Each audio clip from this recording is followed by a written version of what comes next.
சின்ன மருமகள்ல அடுத்து என்ன நடக்க போகுதுன்னு வாங்க பார்க்கலாம். சேதுக்கு ராஜாங்கத்தோடைய கட்சியில் இருக்கிறவருடைய பொண்ணை பார்க்க போறாங்க. ராஜாங்கத்தோடைய வீட்டுக்கு ராஜாங்கத்தோடைய கட்சி அமைச்சர் வராரு. என்ன ராஜாங்கம் இப்படி இருக்கீங்க, உடம்பெல்லாம் சௌரியமா அப்படின்னு சொல்லிட்டு பேசிக்கிட்டு இருக்காரு. அப்பதான் அவருடைய பொண்ணை பத்தி சொல்லிக்கிட்டு இருக்காரு. நான் எல்லாம் கேள்விப்பட்டேன் ராஜாங்கம், உங்க பையனுக்கு விவாகரத்தாக போதாமே அப்படின்னு சொல்லிட்டு அந்த கட்சி அமைச்சர் கேட்டதும் ஆமா அப்படின்னு சொல்லிட்டு இங்க ராஜாங்கம் சொல்லிக்கிட்டு இருக்காரு. இன்னும் விவாகரத்து கேஸ் 2 நாள்ல கோர்ட்டுக்கு வரப்போகுது அப்படின்னு சொல்லி ராஜாங்கமும் சொல்லிக்கிட்டு இருக்காரு. அப்பதான் அந்த கட்சி அமைச்சர் அவருடைய பொண்ணை பத்தியும் சொல்லிக்கிட்டு இருக்காரு. என் பொண்ணுக்கும் இந்த மாதிரி விவாகரத்து ஆயிருச்சு, அவ இப்ப இப்படி இருக்கா, அவளுக்கும் ஒரு வாழ்க்கை துணையை பார்த்து நான் ஏற்பாடு பண்ணி கொடுக்கணும் அப்படின்னு சொல்லிட்டு ரொம்ப வருத்தத்தோட பேசிக்கிட்டு இருக்காரு. அப்பதான் அவருக்கு ஒரு யோசனை தோணுது. ஏ ராஜாங்கம், உங்க மகனுக்கும் விவாகரத்தாக போகுது, என் மகளுக்கும் ஏற்கனவே விவாகரத்து ஆயிருச்சு, நம்ம ஏன் 2 பேத்துக்கும் கல்யாணம் பண்ணி வைக்க கூடாது அப்படின்னு சொல்லிட்டு கட்சி அமைச்சர் கேட்டதும் இங்க ராஜாங்கத்துக்கு ஒண்ணுமே புரியல. வீட்டுல இருக்கிற எல்லாரும் பார்த்து அதிர்ச்சியோட பாக்குறாங்க. அப்பதான் ஈஸ்வரி, மாமா நான் பேசுறேன்னு தப்பா எடுத்துக்கிறாதீங்க, அவர் சொல்றது ஒரு விதத்துல சரிதானே, எத்தனை நாள் தான் நம்ம சேது இப்படியே தனிமரமா இருப்பான், இன்னும் 2 நாள்ல கோர்ட்டுக்கு கேஸ் வரப்போகுது, அதுக்கப்புறம் விவாகரத்து தான், நம்ம ஏன் அவருடைய பொண்ணை சேதுக்கு கட்டி வைக்க கூடாது, நம்ம போய் பார்ப்போம், சேதுக்கு பிடிச்சிருந்துச்சுன்னா அதுக்கப்புறம் மத்த ஏற்பாடெல்லாம் பாப்போம் அப்படின்னு சொல்லிட்டு ஈஸ்வரி சொன்னதும் ராஜாங்கம் அமைதியாவே இருக்காரு. அப்பதான் கட்சி அமைச்சர் கேக்குறாரு, என்ன ராஜாங்கம் உங்களுக்கு இதுல சம்மதம் இல்லையா? நானும் உங்களுடைய தகுதியிலையும் தராதாரத்திலையும் எந்த விதத்திலையும் குறைஞ்சவன் கிடையாது, உங்க மகனுக்கும் விவாகரத்தாக போகுது, என் மகளும் ஏற்கனவே விவாகரத்தாய் தான் இருக்கா, அதனாலதான் நான் இதை சொன்னேன், உங்களுக்கு சம்மதம் இல்லைன்னா விட்டுருங்க அப்படின்னு சொல்லிட்டு கட்சி அமைச்சர் பார்த்தா பேசிட்டு எந்திரிச்சிறாரு.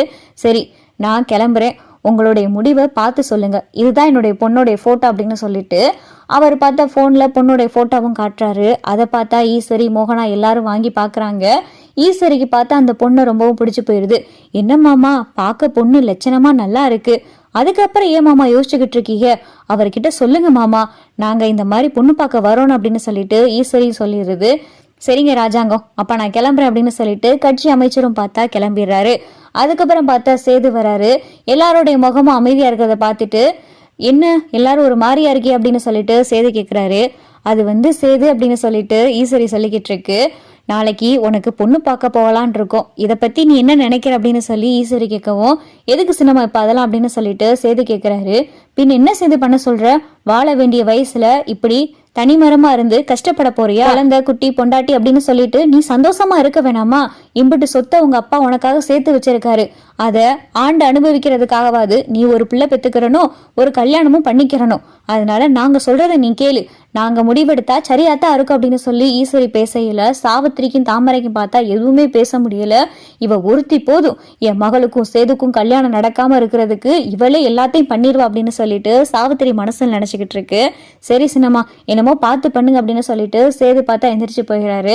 அப்பதான் மோகனா, எதுக்கு ஈஸ்வரி சேதுவை கட்டாயப்படுத்துற அப்படின்னு சொல்லிட்டு மோகனா கேட்கையில அப்பதான் ராஜாங்க சொல்றாரு, ஏன் மோகனா ஈஸ்வரி பேசுறதுல என்ன தப்பு இருக்கு, என் மகன் கல்யாணம் பண்ணி ரொம்ப சந்தோஷமா இருக்கணும், அதைத்தான் நான் நினைக்கிறேன், அதான் அந்த வாழ்க்கை நிரந்தரம் இல்லைன்னு ஆகி போச்சுல, அதான் விவாகரத்து வரை வந்தாச்சுல, அப்புறம் என்ன நாளைக்கு எல்லாரும் போய் பொண்ணு பார்த்துட்டு வந்துடும் அப்படின்னு சொல்லிட்டு ராஜாங்கமும் சொல்றாரு.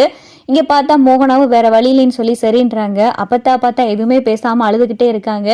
இந்த வீட்டுல நடக்கிறதெல்லாம் நான் பாக்குறதுக்கு என் உசுறு எப்பவோ போயிருக்கலாம் அப்படின்னு சொல்லிட்டு அப்பத்தா ஒரு பக்கம் புலம்பிக்கிட்டு இருக்காங்க. மறுநாள் காலையில பார்த்தா பொண்ணு பாக்குறதுக்கு இங்க ஈஸ்வரி எல்லாம் தடபடலாம் ரெடி ஆகிக்கிட்டு இருக்கு. என்ன அத்தாச்சி இன்னும் கிளம்பலையா நீங்க அப்படின்னு சொல்லிட்டு ஈஸ்வரி கேட்கல, என்ன மதினி என்ன பண்ணிக்கிட்டு இருக்கீங்க அப்படின்னு சொல்லிட்டு சாவித்திரி கேட்கவும், நான் என்ன பண்ணிக்கிட்டு இருக்கேன், சேதுக்கு பொண்ணு பார்க்க ரெடி ஆகிக்கிட்டு இருக்கேன், சட்டுப்பட்டுன்னு கிளம்புக, ஏன் மதினி உங்களுக்கு தெரியாதா, என் மக சேதுவை நினைச்சுக்கிட்டு இருக்கிறது, சேதுக்கும் என் மகளுக்கும் கல்யாணம் பண்ணி வைக்கணும்னு நீங்க ஏற்பாடு பண்ணலாம்ல, அதெல்லாம் விட்டுட்டு இப்ப எங்கேயோ கடந்து ஒருத்தைய இந்த வீட்டை கூட்டிட்டு வர பாக்குறீங்க அப்படின்னு சொல்லி சாவித்திரி சொல்லவும், என்ன பண்ற தாத்தாச்சி, ராஜாங்க மாமாவுக்கு உங்க மகளை கட்டி வைக்கணும்னு விருப்பம் இருந்தா அவரே அதை ஏற்பாடு பண்ணிருக்க போறாரு, அவருக்கு அதுல விருப்பம் இல்லைன்னு தெரிஞ்சு போச்சு, அதுக்கு காரணமும் நீங்களும் உங்க மகளும் தானே, அப்புறம் நான் எந்த முகத்தை வச்சுக்கிட்டு ராஜாங்க மாமா கிட்ட தாமரைக்கும் சேதுக்கும் கல்யாணத்தை பத்தி பேசுறது, அதான் உங்களுக்கு எல்லாம் தெரிஞ்சு போச்சுல, கிளம்புங்க அப்படின்னு சொல்லி இங்க பார்த்தா ஈஸ்வரியும் சொல்லிடுது. பொண்ணு பாக்குறதுக்காக சேது ராஜாங்கம் மோகனா சாவித்திரி ஈஸ்வரி எல்லாரும் பார்த்தா கட்சி அமைச்சர் வீட்டுக்கு போறாங்க.